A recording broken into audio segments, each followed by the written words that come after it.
2020 ஆண்டு பாஸ் பேப்பர்ல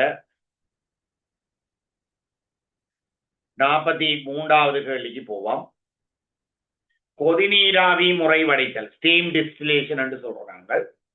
100 பாதியிலும் குறைந்த வெப்பநிலையில் தாவரங்களில் இருந்து சாற்று தைலங்களை பிரித்தெடுக்கலாம். அதாவது தாவர சாற்று எண்ணெய்களை பிரித்தெடுக்கிறதுக்கு கொதிநீராவி காட்சி வடித்தல் பயன்படுத்தப்படும். தாவர சாற்று எண்ணெய்கள் இந்த கொதிநிலையை பார்த்தீங்கன்னா எப்படி இருக்கும்னா சரியான கூடவே இருக்கும். 200 பாசி 150 பாசி அப்படி பெரிய பெருமானங்களாக இருக்கும். ஆனா கொதிநீராவி காட்சி வடித்தல்ல நாங்கள் பயன்படுத்துற டெக்னிக் என்னன்னா, அதாவது தாவர சாற்று எண்ணெய் கொதிக்கிற வெப்பநிலையை 100 பாசியிலும் குறைந்த வெப்பநிலையில கொதிக்க செய்யும். வேறதானே எப்படி என்றால்,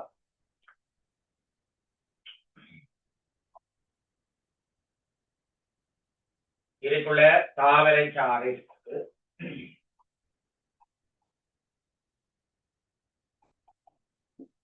இதன் ஊடாக நாங்கள் நேரம் என்றால் கொதிநீராவியை செலுத்துவோம். இதுக்குள்ள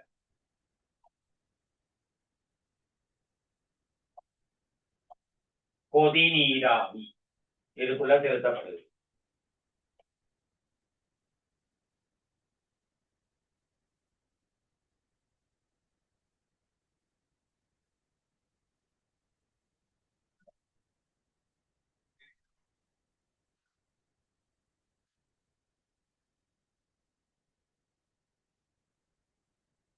இதன் ஊடாக கொதிநீராவியை செலுத்துறோம்.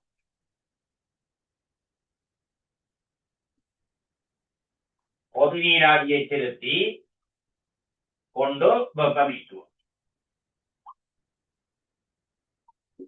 இதுக்குள்ள தாவர சாறுல எண்ணெயும் நீரும் இருக்கு. எண்ணெய் நீர் சாறுதான எண்ணெயும் நீரும் இருக்கு. எண்ணெயின் கொதிநிலை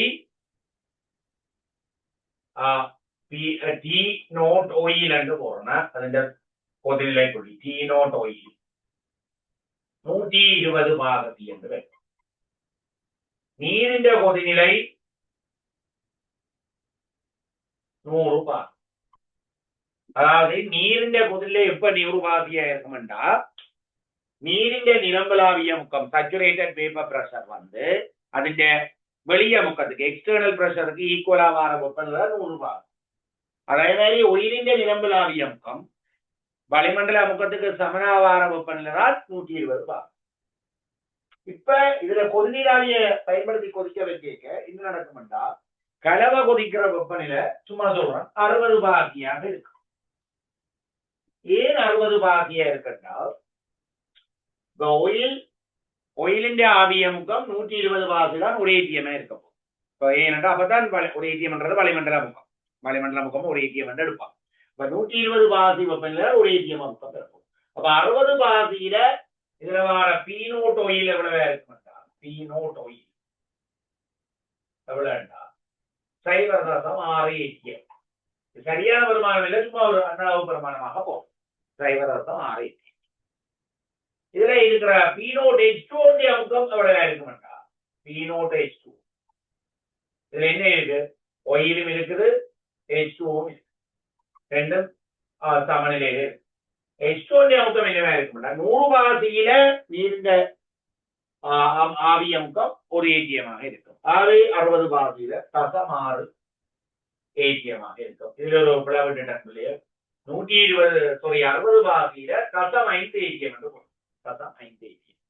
ஏன்னா 120 பாகதியில ஒரு ஏடிஎம் என்றால் அதன் அறுபாகதியில 60 பாகதியில 0.5 ஏடிஎம்.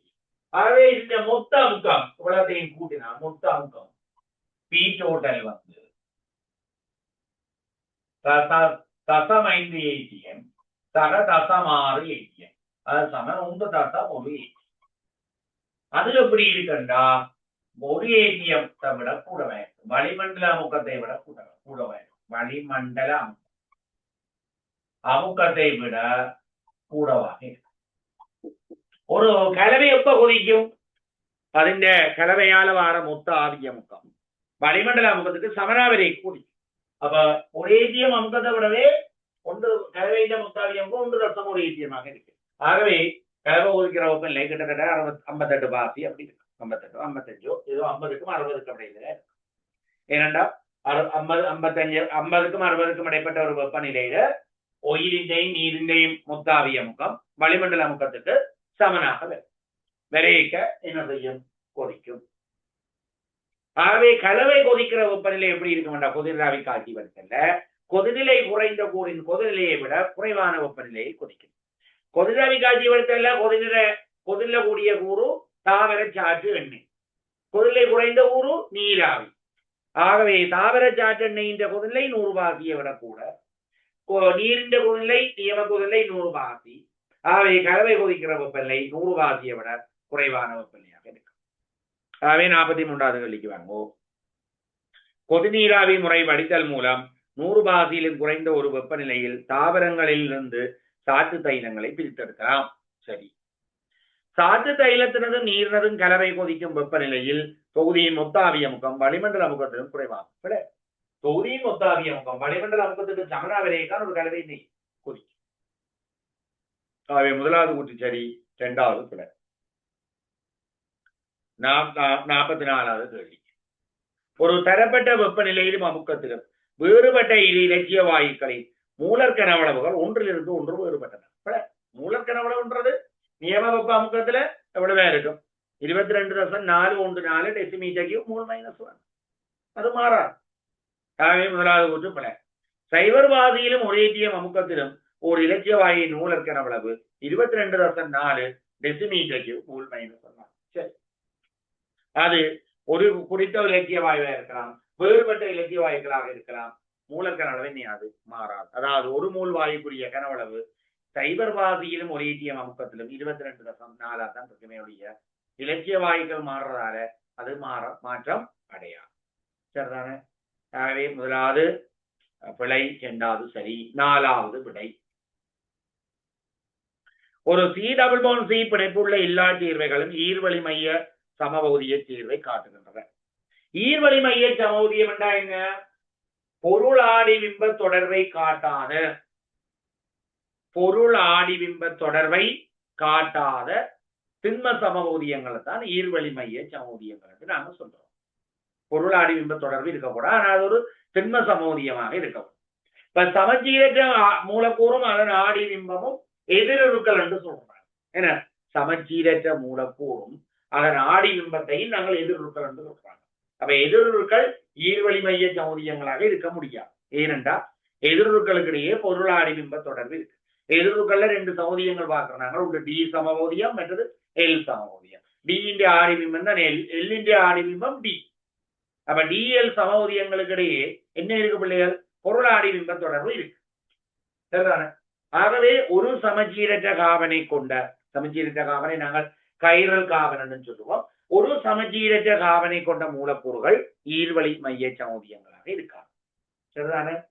அப்ப ஈர்வழி மைய சமூதியம் என்றா என்ன? அது ஒரு திண்ம சமூதியமாக இருக்க வேணும். அதே நேரம் பொருளாடி பிம்ப தொடர்பை காட்டக்கூடாது. இப்ப நாங்க திண்ம சமூதியங்களுக்குள்ள 2 விதம் 2 படிச்சிருக்கிறோம். ஒன்று கேந்திர அழுத்த சமூதியங்களும் திண்ம சமூதியங்கள் தான், ஒளியல் சமூதியங்களும் திண்ம சமூதியங்கள் தான். ஆனால் கேந்திர அழுத்த சமூதியங்கள் 2 விதமான சமூதியங்கள் படிச்சிருக்கிறீங்க. ஒன்று சிஸ், மற்றது டிரான்ஸ். சிஸ் சமபோதியம், டிரான்ஸ் சமபோதியம் என்று 2 படிச்சிருக்கிறீங்க. சிஸ்ஸிന്റെ ஆடி பிம்பமும் டிரான்ஸ் இல்ல தானே? சிஸ்ஸுக்கும் டிரான்ஸுக்கும் இடையில ஏதாவது பொருள் ஆடி பிம்ப தொடர்பு இருக்கோ? சிஸ்ஸ இங்க பிடிச்சா அதுஇந்த ஆடி பிம்பம் தான் டிரான்ஸா இருக்கோ? இல்லையே. ஆகவே சிஸ்டான் சமூதியங்களுக்கு இடையே என்ன இல்ல? பொருள் ஆடி பிம்ப தொடர்பு இல்லை. ஆகவே சிஸ்டான் சமூதியங்கள் ஈர்வழி மைய சமூதியங்களுக்குள்ளதான் தரும். அதனால சரிதான கேந்திர கணித சமூதியங்கள் ஈர்வழி மைய சமூதியம், கேந்திர கணித சமபகுதியங்கள் ஈர்வழி மைய சமூதியங்கள். அதுக்காக ஈர்வழி மைய சமூதியங்கள் எல்லாம் கேந்திர கணித சமூதியம் வந்து இல்லை சொன்ன விளங்குதோம். ஈர்வழி மைய சமூதியங்கள் எல்லாம் கேந்திர கணித சமூதியங்கள் என்று சொல்ல முடியாது. அதுக்கு ஒரு உதாரணம் பிள்ளைகள், ஒன்றுக்கும் மேற்பட்ட சமச்சீரற்ற காவனை கொண்ட ஓர்கானிக் சேர்வைகளை பார்ப்போம். ஒன்றுக்கும் மேற்பட்ட சமச்சீரற்ற காவனை கொண்ட ஓர்கானிக் சேர்வை சேர்வை என்று CH3, CHOA, CHOH, COH. இந்த மூலக்கூறுல எத்தனை சமச்சீரற்ற கார்பன் இருக்குன்னு பாத்தீங்கன்னா 2. இது ஒன்று 2 சமச்சீரற்ற கார்பன் அணுக்கள். இது ஒரு சமச்சீரற்ற கார்பன், இது ஒரு சமச்சீரற்ற கார்பன். என்னென்ன கண்டுபிடிக்கிறேன்? இந்த கார்பனோட இணைந்துள்ள 4 கூட்டங்கள் வேறு வேறையா இருக்கு. இங்க பாருங்க OH கூட்டம், CH3H, இது விளத்தையும் ஒரு கூட்டமா இருக்கும். ஒரு விளத்தையும் ஒரு கூட்டமா இருக்கு, 4 கூட்டம். அதே மாதிரி இது எடுத்தீங்கன்னா H வர, COH வர, OH வர, இது விளம் ஒரு வேறு ஒரு கூட்டம். ஆகவே ஒரு சேதன சேர்வை எண்ணெண்ணிக்கையான சமச்சீரற்ற கார்பனை கொண்டிருந்தால்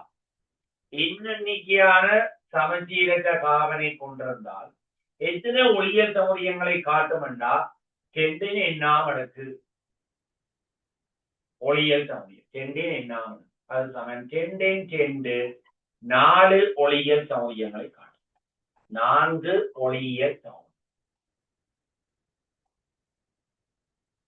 4 ஒளியியல் சௌரியங்களை காட்டும். அந்த 4 சமவரியங்களை கீழே காட்டும். உங்களுக்கு CH3, CHOH, CHOH, COH. இதுதானே ഇതിന്റെ ആടിബിംബം CH3, CHOH, sorry, മാറിയില്ല, OH, COH, COH. ഇതാണ് ഇതിന്റെ ആടിബിംബം. ഇത് A എன்ற എടുപ്പം, ഇത് B என்ற எடுப்பம். அடுத்த C என்ற ஒரு கட்டையை எழுத போறேன். இதே தத்தம் எழுத போறேன். இதை மட்டும் மாற்றி போட போறேன். H இங்கால போட்டு OH அங்கால போட்டு எழுதினால் CH3, CHOH மாற்றி எழுதிட்டேன். மற்றது அப்படி எழுதும்போது COH, COH. ഇതിന്റെ ആടിബിംബം அது எப்படி வரும்னா CH3CH, இங்கால COH, இங்கால OH, இங்கால COH.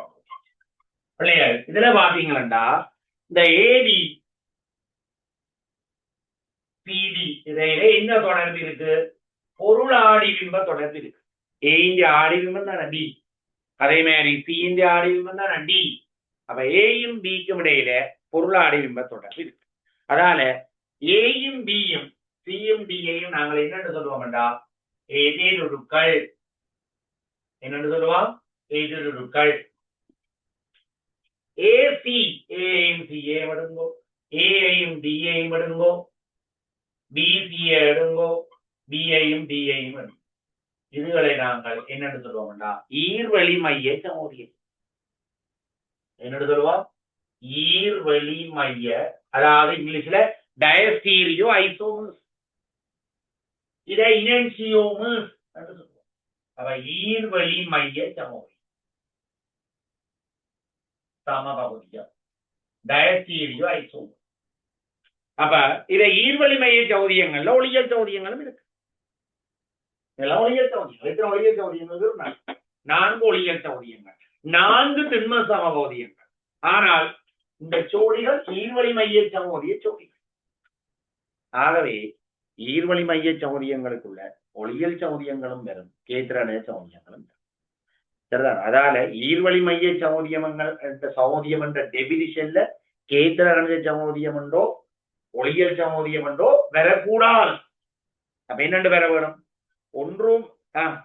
ஒவ்வொன்றும் மற்றையதன் ஆடிபிம்பங்களாக இதையாத, ஒவ்வொன்றும் மற்றையதன் ஆடிபிம்பங்களாக அமையாது, அதாவது பொருளாடிபிம்ப தொடர்பை காட்டாத திண்ம சமபகுதியங்கள் ஈர்வழி மைய சௌரியங்கள். திண்ம சமோரியம்ன்றது முக்கியம். சரிதான? சரி. அப்ப 45வது கேள்விக்கு வருவோம். இதெல்லாம் நீங்க ரெக்கார்டிங்க பார்த்து எழுதி கொண்டுப்போ.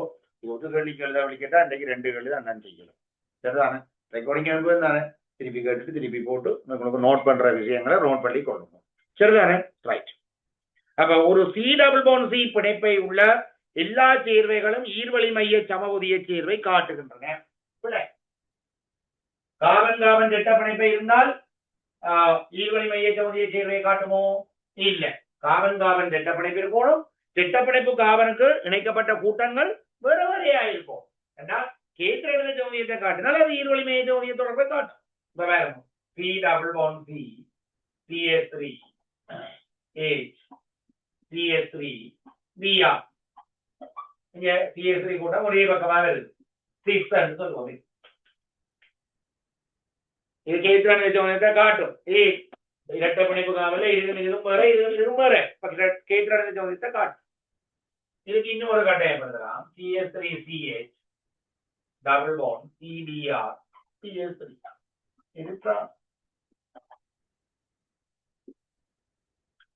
சிஸ்டத்தும் ராணுவத்துக்கும் இடையே பொருளாடி பிம்ப தொடர்பு இல்லை. எனவே இவை ஈர்மொழி மைய சமோதியம்.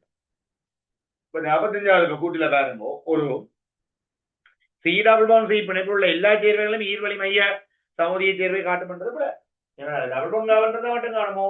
இல்ல, டபுள் பாண்ட் காவனோட இணைக்கப்பட்டுள்ள இந்த கூட்டங்கள் வேற வேறையா இருக்கும். அப்ப அது ஒவ்வொன்றும் மற்றையதன் ஆடி பிம்பங்களாக இராத இரண்டாவது கூட்ட பார்த்தீங்க. எவையேனும் இரு சமபோதியங்கள் ஈர்வழி மைய சமோதியங்கள் எனப்படும். இதுல ஒரு பிள்ளை விட்டுட்டேன். என்ன எவையேனும் இரு சமபோதியங்கள் என்று சொன்னது பிள்ளை. சரிதான? ஒவ்வொன்றும் மற்றையதன் ஆடி பிம்பங்களாக இராத திண்ம சமபோதியங்கள் ஈர்வழி மைய சமோதியங்கள். எவையேனும் இரு சமபோதியங்கள் என்று சொன்னது பிழை. இப்ப வேற நான் 2 சமோதியம் உங்களுக்கு எழுதிக்காரு. CH3 CH2 C double bond H. அதே மாதிரி CH3 C double bond CH3. எங்க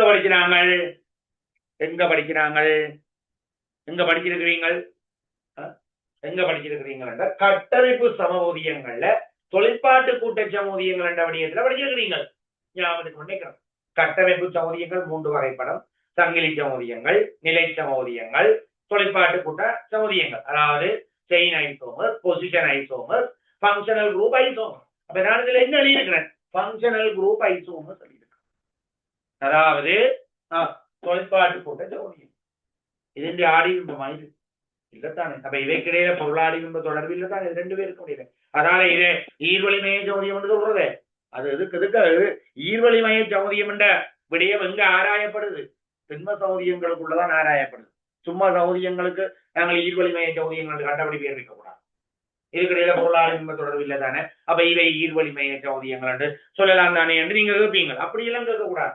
அது போல அப்ப ஈர்வழி மைய சௌதியம் என்ற விடயம் எங்கு ஆராயப்படும், எங்கு கருத்தில் கொள்ளப்படும்? எந்த இடத்துல? திண்ம சௌதியங்கள். திண்ம சௌதியம் என்றால் கேத்திரான சௌதியங்கள், ஒளியியல் சௌதியங்களை பற்றி நாங்க பார்க்க நாங்க ஈர்வழி மைய சௌதியம் என்ற ஒரு விடயத்தையும் பார்க்க. ஆகவே 2 கூட்டுமே பிழை. 46வது கேள்வி. பென்சீனின் ஐதரசனேற்றம் அல்கீன்களின் ஐதரசனேற்றத்திலும் பார்க்க மிகவும் கடினமானது. சரி, பென்சீனின் ஐதரசனேற்றம் அல்கீன்களின் ஐதரசனேற்றத்திலும் பார்க்க மிகவும் கடினமானது.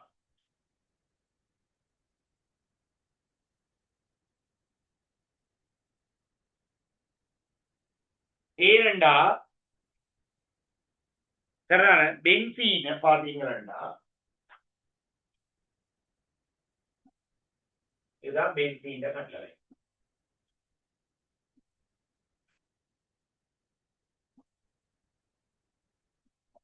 சரியோ? இதுல ஒவ்வொரு இலத்திரங்கள் இருக்கு. இந்த இலத்திரங்களை நாங்கள் என்னென்று சொல்லுவோம்டா, என்ன பேர்ல அழைப்போம்டா? பை இலத்திரன். அப்ப பென்சீன்ல இத்தனை பை இலத்திரங்கள் இருக்குன்னா மொத்தம் 6 பை இலத்திரங்கள் இருக்கு. இந்த 6 பை இலத்திரங்களும் ஓரிடப்பாடற்று காணப்படும். ஓரிடப்பாடற்று சக்கர வடிவில அசைஞ்சு கொண்டு இருக்கு. அதைத்தான் நாங்கள் என்னன்னு சொல்றோம்னா சைக்கிளிக் டிலோக்கலைசேஷன். இதால ஒரு மூல் பென்சீன் இப்ப சைக்கிளிக் டிலோக்கலைசேஷனுக்கு உட்படுறதால ஒரு மூல் பென்சீன் 152 கிலோ ஜூல் சக்தியை வெளிவிடும். இதைத்தான் நாங்கள் என்னன்னு சொல்றோம்டா அரோமேட்டிக் உறுதியாக்கல் சக்தி அல்லது பரிவு சக்தி. பென்சீன் பரிவு காரணமாக தான் உறுதியடையும். அப்ப பென்சீன் ஒரு உறுதியான ஹைட்ரோகார்பன்.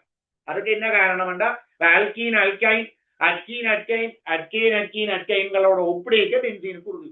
அது காரணம் பரிவு.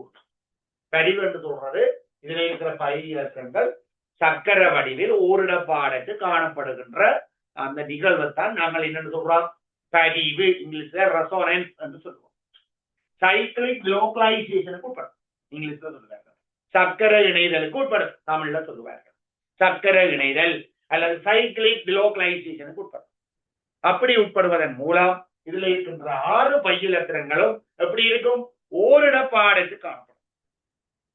அதால ஒரு மோல் பென்சீன் 182 கிலோ ஜூல் சக்தியை வெளிவிட்டு உறுதியடையும், அதாவது அரோமேட்டிக் உறுதியாக. ஆகவே பென்சீனுக்கு திருப்பி ஐதரசனேற்றம் செய்கிறது எப்படி இருக்கும் என்றால் கஷ்டமாக இருக்கும். ஏனென்றால் அது இந்த அரோமேட்டிக் உறுதியாகல் சக்தி என்பது இல்லாம போயிடும். அப்ப பென்சீன் ஐதரசனேற்றம் அட்கீன்களின் ஐதரசனேற்றத்திலும் பார்க்க மிகவும் கடினமானது. ஏனென்றால் பென்சீனை நீங்கள் ஐதரசனேற்றம் செய்ய வேண்டும் என்றால் ரெனி நிக்கல் ஹைட்ரஜன் 150 பாக வெப்பநிலை கொடுப்போம். கொடுத்தாதான் பென்சீன் ஐதரசனேற்றத்துக்கு உட்படும். வேறதான் பென்சீன் இதுக்கு இதே நிபந்தனையை கொடுத்தோம்னா பென்சீன்ல இப்படி ஒரு, அதாவது C6H12 ஆக வரும். ரெண்டாவது இப்படி ஐதரசனேற்றத்துக்கு உட்படுறத பென்சீன் விரும்பாது. அது காரணம் அது இந்த அரோமேட்டிக் உறுதியாகல் சக்தி. அப்ப பரிவுறுதி காரணமாக அட்கைன்களுடன் ஒப்பிடுகையில் பென்சீனை ஐதரசனேற்றம் செய்வது கடினமானது. பரிவுறுதி காரணமாக நான் சொல்ற விஷயங்களை பிறகு தெளிவைங்கோ. அதாவது ரெசனன்ஸ் ஸ்டேபிலிட்டி காரணமாக அட்கைன்களுடன் ஒப்பிடுகையில் பென்சீனை ஐதரசனேற்றம் செய்வது கடினமானது. இதனால் உயர் வெப்பநிலையும் சிறப்பு ஊக்கியும் தேவை. 180 பாக வெப்பநிலை ரெனி நிக்கல் என்ற ஒரு சிறப்பாக தயாரிக்கப்பட்ட ஒரு ஊக்கியும் தேவைப்படும். சரிதானே? ஆகவே இனி கூட்டுக்கு வருவோம்.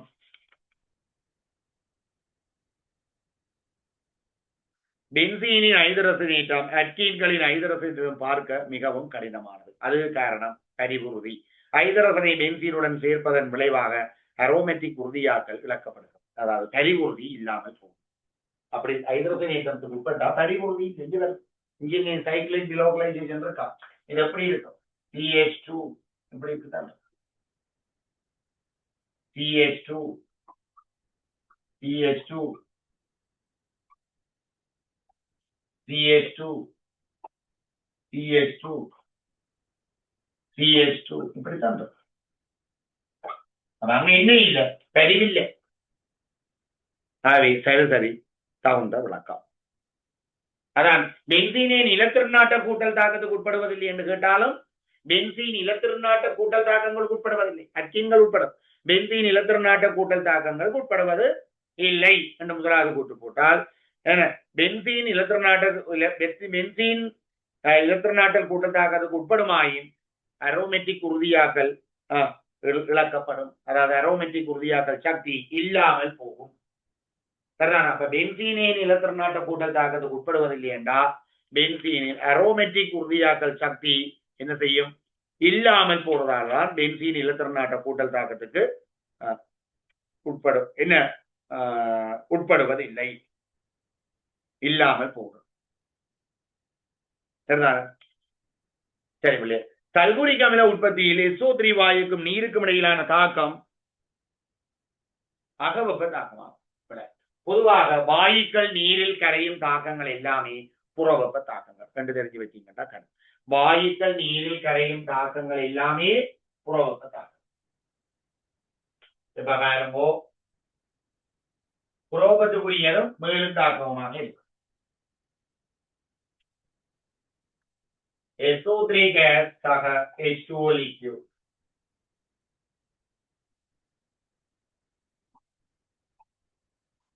H2O liquid. சரிதானே? H2SO3 சக வெப்பம். வெப்பம் ஈட்டினோம்டா சமநிலை பின்னோக்கி போகும். அப்ப H2SO3 SO3 அப்படி SO3 வாயு செறிந்த SO3 தாக்கம் புரிந்து ஒளியத்தை தருகிறது. SO3 H2SO4 98 வீத H2SO4 தாக்கம் புரிஞ்சா 98% தாக்கம் புரிஞ்சா H2S2O7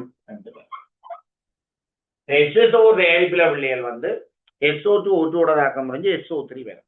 SO3க்கு நாங்கள் ஒரு நாள் நேரடியாக நீரடிச்சு H2SO இதுல பிள்ளை அறிவிப்போம்.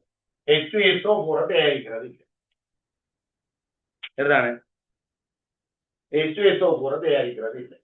ஏனென்றா SO3 நீரோட தாக்கம் முடிஞ்சு H2SO4 உருவாகிறதாக அதிக அளவு புறவெப்பத்தாக்கம் சரியான கூடிய அளவு வெப்பத்தை வெளிவரதாக்கமாக இருக்கு. அதாவது H2SO4 தயாரிப்பின் போது உருவாகிற SO3 H2SO4 உறிஞ்சி சரி H2SO4 பயன்படுத்தி உறிஞ்சி. அதாவது இதுக்கு என்ன வேணும்னா ஒலியம் என்ற ஒரு தேர்வு உருவாங்க. இதுக்கு நீரை சேர்த்தா H2SO4 அப்படித்தான் H2SO4 தயாரிக்கிறவ. சரி 48வது கேள்வி. அமோனியாவுக்கும் ஒரு அட்டை இலைட்டுக்கும் இடையே நடைபெறும் தாக்கத்திலிருந்து முதல் வழி துணை புடை அமைன்களும் ஒரு நாற்பகுதியம் உள்ள அமோனியம் உப்பினதும் ஒரு கலவை கிடைக்கின்றது. இது உங்களுக்கு கிளியரா விளங்கப்படுத்தணும்.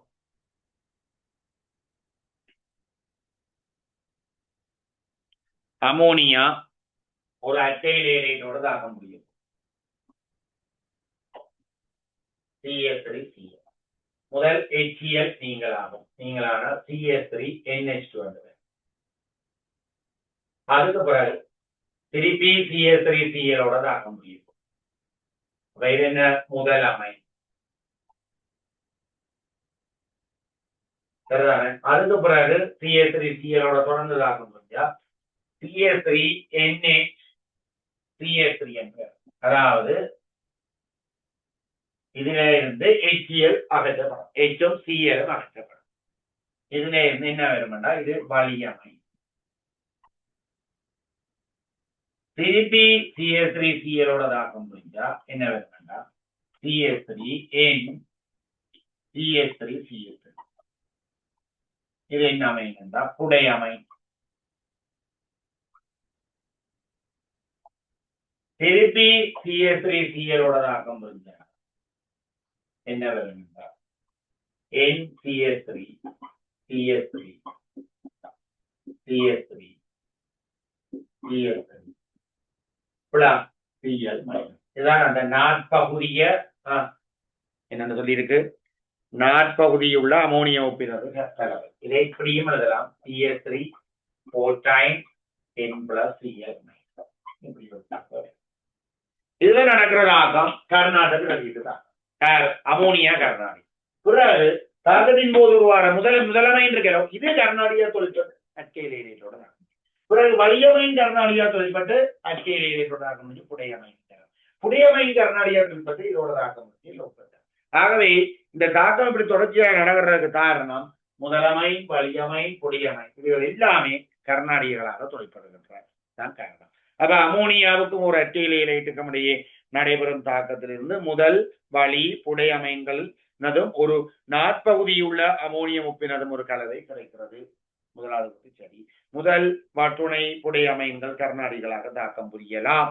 அதனால்தான் இந்த விளைவுகள் உருவாது. ஆகவே கூட்டொன்றும் சரி ரெண்டும் சரி தகுந்த விளக்கம்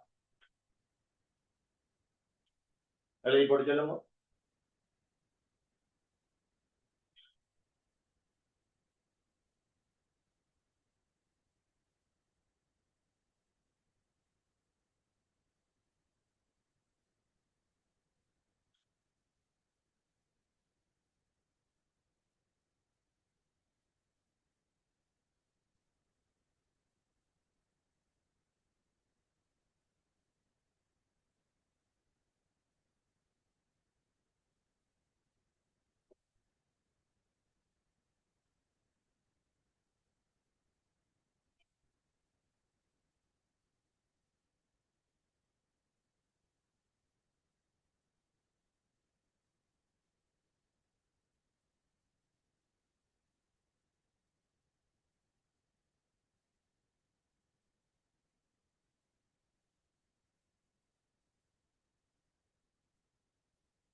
சரி, அதுல என்னண்டு கர்நாடியா தொழிற்படுறதால இந்த விலை வரும் என்றதை பற்றி சின்னொரு விளக்கம் உங்களுக்கு தருவோம் என்று நினைக்கிறேன்.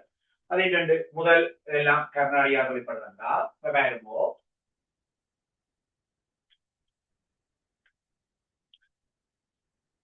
CA3 CS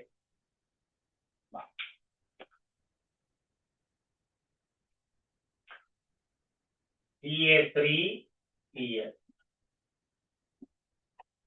ஒன்றுக்கு மட்டும் வழங்கப்படுத்தி விடுறேன். NA3 இது இப்படி தாக்கமடையும். அப்ப என்ன வேணும்னா CA3 இதான CA3 கண்டிப்பாங்க அப்படியே எழுதுவோம். CA3 NA3 பிளஸ் அது பிறகு இதை பிளஸ் விடுவிக்கப்பட்டா CA3 NH அதானே. இதான முதல் அமையும் வருது. பாருங்கோ CA3 CLோட அமோனியா தாக்கப்படுது முதல் அமையும் வருது. பிறகு பாருங்கோ CA3 CLோட திருப்பி CA3 NH தாக்க முடியும்.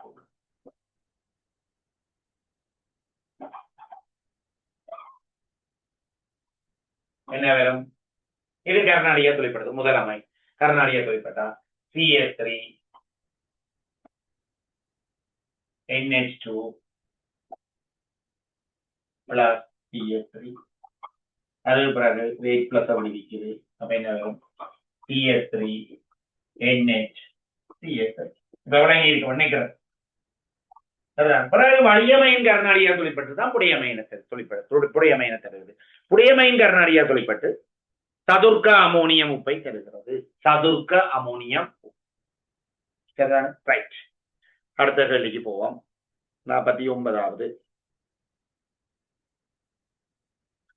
49 நோட் பண்ண போறீங்களா? நோட் பண்றேன். ஒரு 1 மினிட் தாரம் டக்கன் எழுது. 2 எழுதுங்க.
சரியா பண்ணிட்டீங்களா?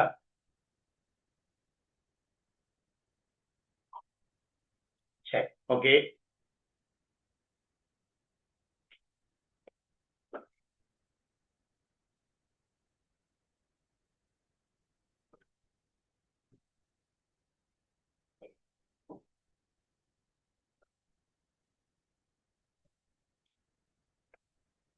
P plus Q அதில் 6 ரூபாக தாக்கம் ஆனது தாக்கி P தொடர்பாக முதலாம் வரிசை தாக்கமினி வாசமன் K into P இந்த சரிவின்ற ஓராம் அடுக்கு Q பற்றி சொல்ல அது எக்ஸாம் அடுக்கு போட்டோம்.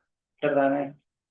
P இன் சரிவுக்கு எதிரே வீதத்தின் வரைவு உற்பத்தி கூடாக செல்லும் ஒரு நேர்கோட்டை ஏனென்றா தாக்க வீதம் R P இந்த சரிவுக்கு நேரில் ஆகவே தாக்க வீதம் எதிர் P செறிவு வரைவு கீர்ணம் என்றால் உற்பத்தி கூடாக செல்கின்ற நேரு கூடாக இருக்கு. தாக்க வீதம் சமன் K இன்டு A செறிவின் வர்க்கம் என்று வரும். தாக்க வீதம் எதிர் A செறிவு வரைஞ்சால் இப்படி ஒரு முதலாம் வரிசை தாக்கத்தின் தொடக்க வீதம் தாக்கியின் அல்லது தாக்கிகளின் சரிவை சார்ந்திருப்பதில்லை. பூஜ்ய விருத தாக்கத்தின் தாக்க வீதம் தான் தாக்கின்ற சரிவை தாக்கின்ற சரிவை தான் இருக்காது. இது தாக்க வீதம் இந்த சரிவுக்கு நேர் வீதம். இரண்டாவது உறுதிப்பாடு தீண்ட சரிவு கூட தாக்க வீதம் கூடும். தீண்ட தாக்க சரிவு 2 மடங்கு ஆகினால் தாக்க வீதமும் 2 மடங்கா. ஒரு முதலாம் வரிசை தாக்கத்தின் தொடக்க வீதம் தாக்கியின் அல்லது தாக்கிகளின் சரிவை சார்ந்திருப்பதில்லை என்றது. அடுத்தது 2021 ஆண்டு பேப்பருக்கு வந்துட்டோம். 17 தொடங்கினாங்க. 17, 18, 19, 20, 21 5வது வருஷ பேப்பருக்கு வரும். 2021 ஆண்டு பேப்பர்ல முதலாவது கேள்வி. கதோட்டு கதிர்குழாயில் அவதானிக்கப்பட்ட கதோட்டு கதிர்களுடன் தொடர்புபட்ட துணிக்கைகள் பற்றிய சரியான கூற்றை தெரிவு செய்க. கதோட்டு கதிர்குழாயில் அவதானிக்கப்பட்ட கதோட்டு கதிர்களுடன் தொடர்புபட்ட துணிக்கைகள் என்றால் இலத்திரன்கள். சரிதான? துணிக்கைகள் ஏற்றமற்றன. பிழ மறையேற்றமுள்ள துணிக்கைகள். கதோட்டு கதிர்கள் என்ற இலத்திரன்கள், அவை மறையேற்றமுள்ள துணிக்கைகள். இரண்டாவது, அவை அனோட்டிலிருந்து கதோட்டுக்கு நேர்கோட்டு வழியே செல்கின்றன. பிழ கதோட்டு கதிர்கள் எங்கே போகும்? கதோட்டிலிருந்து அனோட்டை நோக்கி செல்லும். அவற்றின் ஏற்றத்துக்கும் தெளிவுக்கும் இடையிலான விகிதம் E/M விகிதமானது கதோட்டு கதிர்குழாயில் உள்ள வாயுவின் அமுக்கம் என்பதில் தங்கி இருக்கும். பிழ கதோட்டு கதிர்களின் E/M விகிதம் மாறிலி என்று படிச்சிருக்கிறீர்கள். என்னடா எல்லாம் என்ன கதோட்டு கதிர்கள்ல கதோட்டாகவும் அனோட்டாகவும் என்ன உலோகத்தை பயன்படுத்துறாங்க? கதோட்டு கதிர்குழாய்க்குள்ள எந்த வாயுவை பயன்படுத்துறாங்க?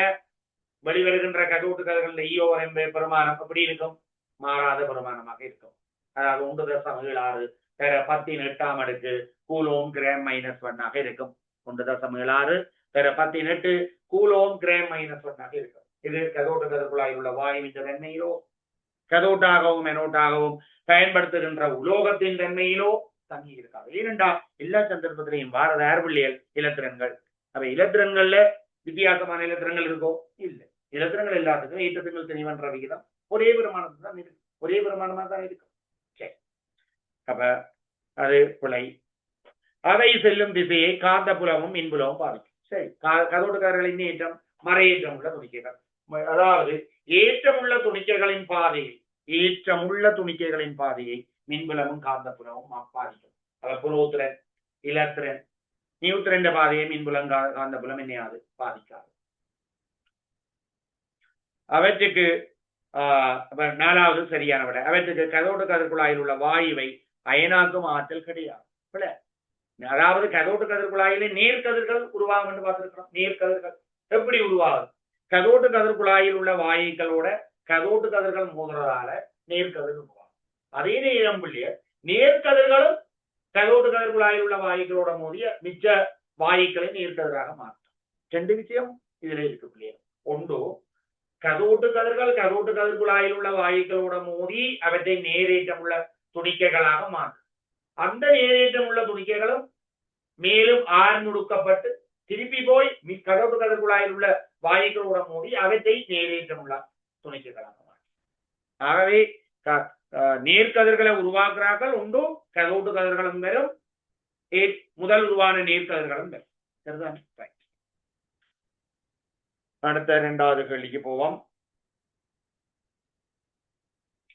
பின்வருவனவற்றுள் அணு ஒன்றின் முதன்மை சக்தி சொட்டன் N=3 உள்ள ஒரு சக்தி மட்டம் தொடர்பாக பிழையான கூற்று. 3ஆம் சக்தி மட்டம்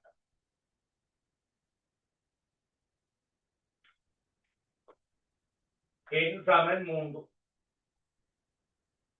L=1 2 3 3p3 3s ml வந்து எனக்கு -1 0 + இதுக்கு -2 3 3b 3b okay -1 0 plus 3b என்ன -2 -1 0 plus 1 plus சரி சும்மா உங்களுக்கு ஒரு உதாரணத்துக்காக எழுதியிருக்கு பார்ப்போம். அதனுடன் தொடர்பட்ட 3 உப ஓடுகள் உள்ளன. சரி 3a 3b 3d என்று 3 உப ஓடுகள் உள்ளன. அதில் 9 ஒபிட்டல்கள் உள்ளன. ஒரு சக்தி மட்டத்தில் உள்ள ஒபிட்டல்களின் எண்ணிக்கை 2n வர்க்கத்தினால் தரப்படும். 9 ஒபிட்டல்கள். சாரி ஒரு சக்தி மட்டத்தில் உள்ள இலத்திரங்களின் எண்ணிக்கை 2n வர்க்கத்தினால் தரப்படும். ஒபிட்டல்களின் எண்ணிக்கை n வர்க்கம். ஒபிட்டல்களின் எண்ணிக்கை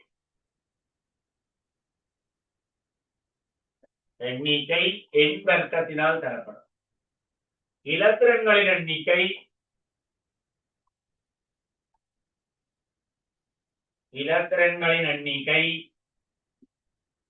2n வர்க்கத்தினால் தரப்படும். என்ன 2n வர்க்கத்தினால் தரப்படும். அப்ப n சமன் 3 ஒபிட்டல் 3 வர்க்கம் 9 இலத்திரன் 2n வர்க்கம் 2 தரம் 3 வர்க்கம் 18. அப்ப 9 ஒபிட்டல்கள் உள்ளன.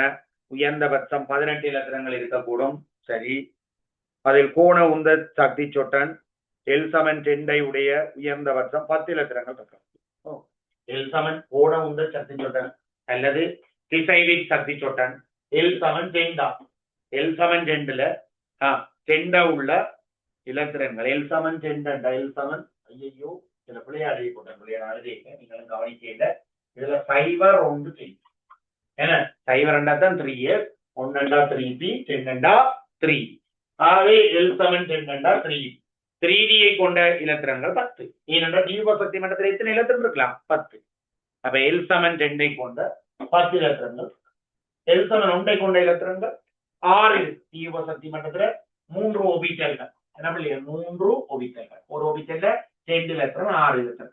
இதுல d சக்தி மட்டத்துல 5 ஒபிட்டல்கள். ஒரு ஒபிட்டல்ல 2 இலத்திரம் 10. S சக்தி மட்டத்துல ஒரு ஒபிட்டல் சரிதானே அதுல 2 இலத்திரம் சரிதானே இவ்வளவுதான் சொல்லியிருக்கு. 10 இலத்திரங்கள் இருக்கக்கூடும். அதில் காந்த சக்தி சொட்டன் ML0 உடைய உயர்ந்தபட்சம் 8 இலத்திரங்கள் இருக்கு. ML0 எத்தனை இருக்கு 1 2 3 ஒபிட்டல் தான் இருக்கு. மூன்றாம் சக்தி மட்டத்தில் ML0 இருக்கிறார்கள் 3 ஒபிட்டல்கள். இது ஒன்று இது ஒன்று இது ஒன்று. ஆகவே மொத்தம் எத்தனை இலத்திரங்கள் இருக்க வேண்டாம் 6 இலத்திரங்கள் தான் இருக்கு. ML0 உடைய இலத்திரங்கள் மொத்தம் 6 8 என்றது பிழை. ஆகவே 5வது விடை தவறு சரிதான பிள்ளைகள் 5வது விடை தவறு. அடுத்தது ஆகிய அணுக்களின் முதலாம் அயனாக்க சக்தி குறைவடைந்து கொண்டு கேட்கிறார். நான் உங்களுக்கு முதலாம் அயனாக்க சக்திக்கு ஒரு அதிகரிக்கிற வரிசை ஒன்று தந்தனா அதுக்கு ஒரு பாட்டு சொல்லி தந்தனா அதிகரிக்கிற வரிசை பொல்லாத நடிகை லீலா ஆண்டியின் கடைசி மகள் பின்ன போவி சென்ட் பீட்டர்ஸ் காலேஜ் கிளாஸ் ஒனரை HONAR ஒனரை பேஸ்புக்கில் நேசித்தால் ஹி என்ற ஒரு பாட்டொன்று சொல்லி தந்தார். முதலாம் அயனாக்க சக்தி அதிகரிக்கிற வெற்றி. அதுல பாருங்கோ hydrogen helium lithium hydrogen helium lithium தந்திருக்கு. Hydrogen helium lithium beryllium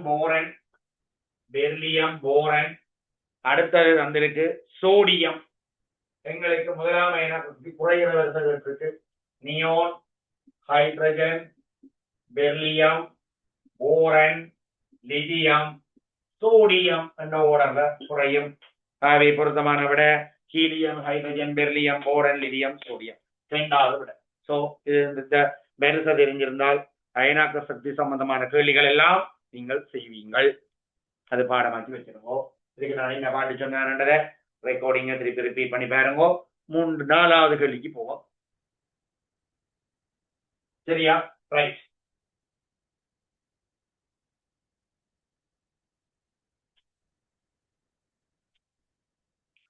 IFO plus IF minus IFI ஆகியவற்றின் வடிவங்கள். IFO பிளஸ், அடுத்தது IFO மைனஸ், அடுத்தது IFI ஆகியவற்றின் வடிவங்கள். வெப்பர் குறியினால் A4, இதுக்கும் A4, இது A5. இனி இலத்திரன் ஜோடிகள் எத்தனை இருக்கு மிச்சமா என்று பார்ப்போம். அயடின் எத்தனையாம் கூட்டம் என்றா 7ஆம் கூட்டம். பிளஸ் என்றா ஒன்றை குறையுங்கோ 6. 6ல 4 பிணைப்புக்கு போயிடும். 6ல 4 பிணைப்புக்கு போனா மிச்சம் 2 சொல்லும். E2. மொத்த வெப்பர் ஜோடி எப்படி பாக்குறேன்டா எக்ஸையும் ஈயையும் எண்ணி பார்க்க 4 2 6 வெப்பர் ஜோடி இருக்கு. 6 வெப்பர் ஜோடி இருந்தால் இலத்திரன் ஜோடி கேத்திரான வடிவம் எண்முகி. அதுல 2 தனிச்சோடி நாங்கள் விட்டவண்டா, அதை விட்டவண்டா பார்த்தா தளச்சதுரம் அல்லது சதுர தளமாக இருக்கும். தளச்சதுரம். அயடினை சுத்தி 7 மைனஸ் 8, 8ல 4 போனா மிச்சம் 4. A4 E2.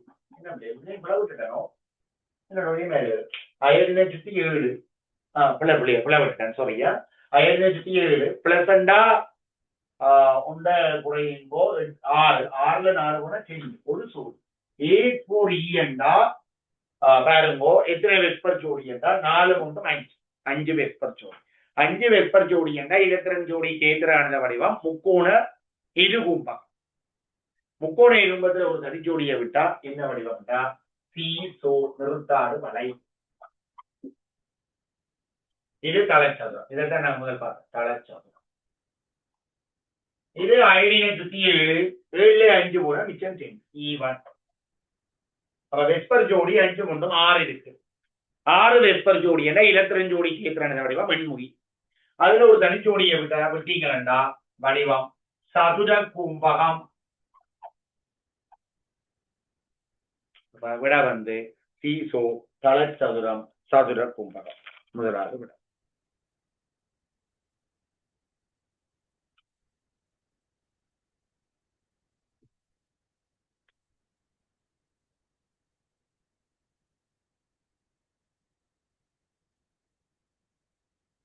அடுத்தது 5வது கேள்வி பேரீட்டுல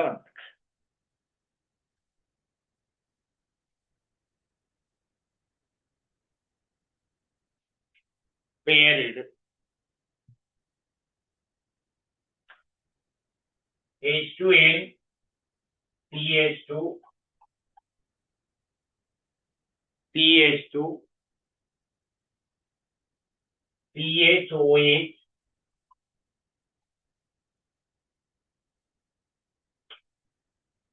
C double bond CH2 CH2 CH2. இது பிரதான தொழிற்படு கூட்டம் அல்கஹோல். இதுல முதன்மையான தொழிற்படு கூட்டம் அல்கஹோல். அல்கஹோலுக்கு குறைந்த இலக்கம் இருக்குன்னா இலக்கம் 1, இங்க இலக்கம் 1 2 3, இங்க இலக்கம் 1 2 3. இப்படி வருமாக இருந்தால் டபுள் பாண்டுக்கு குறைந்த இலக்கம் இருக்குன்னா இலக்கம் 1 2 3 4 5. இதுல ஒரு பிரதியீடு இருக்கு, இதுல ஒரு பிரதியீடு இருக்கு. அப்ப இதுக்கு பேர் 5 அமினோ 2 எடைல் 5 கார்பன். அப்ப பென்ட் முதலாவது double bond 1En 3O. Pent 1En 3O 1En 3O. 2வது விட வேற, இதோட 2வது விட.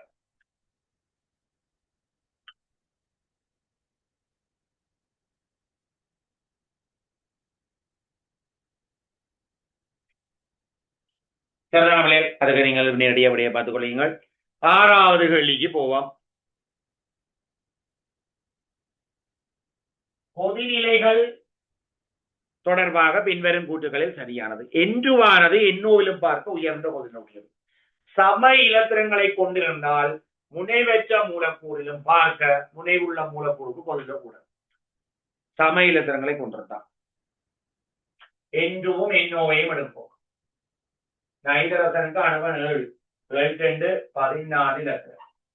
நைட்ரஜனுக்கு 7, ஒருத்தருக்கு 8, 15 இலத்திரம் கிட்டத்தட்ட சம இலத்திரங்களை கொண்டு அன்னளவாக சம இலத்திரங்களை கொண்டிருந்தால் இது முனைவற்ற மூலக்கூறு, இது முனைவுள்ள மூலக்கூறு. முனைவற்ற மூலக்கூறிலும் முனைவுள்ள மூலக்கூறு கொதிநிலை கூடியது. சரிதானே? ரைட்.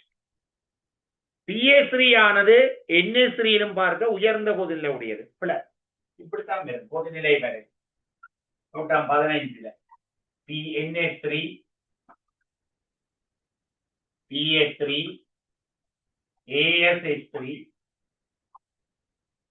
அதுக்கு அங்கால்தான் SPH3யும் BIH3யும் கூட்டம் 15 ஐதரைட்டுகள் கொதிநிலை. அமோனியாவுக்கு ஆரை விட PA3யையும் PA3 ASH3யை விட அமோனியாவுக்கு தான் கொதிநிலை கூட. அப்ப அது கூட பிழை. ஆனால் கூட்டம் 16 ஹைட்ரேட் இப்படித்தான் H2O தான் எல்லாரையும் விட கொதிநிலை கூட. H2S H2SC H2G H2P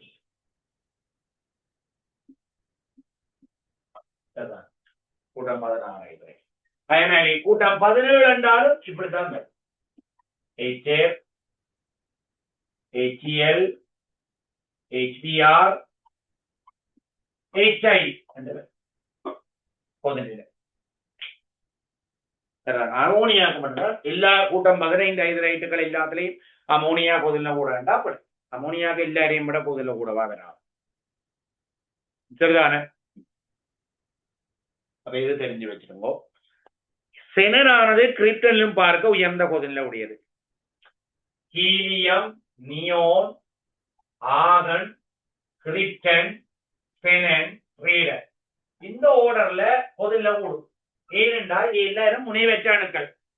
முனைவற்ற அணுக்கள் அல்லது முனைவற்ற மூலக்கூறுகளுக்கு இடையே காணப்படுகின்ற கவர்ச்சி விசை லண்டன் விசை. லண்டன் விசை காணப்படும். லண்டன் விசை என்னது தங்கி இருக்கும்னா மூலக்கூற்று திணிவிலையும் பெருமன்லையும் தங்கி இருக்கும். இந்த ஓர்டர்ல அணு பெருமன் அணுக்கள் இந்த திணிவு என்ன செய்யுதுன்னா கூடும். அதனால இந்த ஓர்டர்ல கொதிநிலை கூடும்.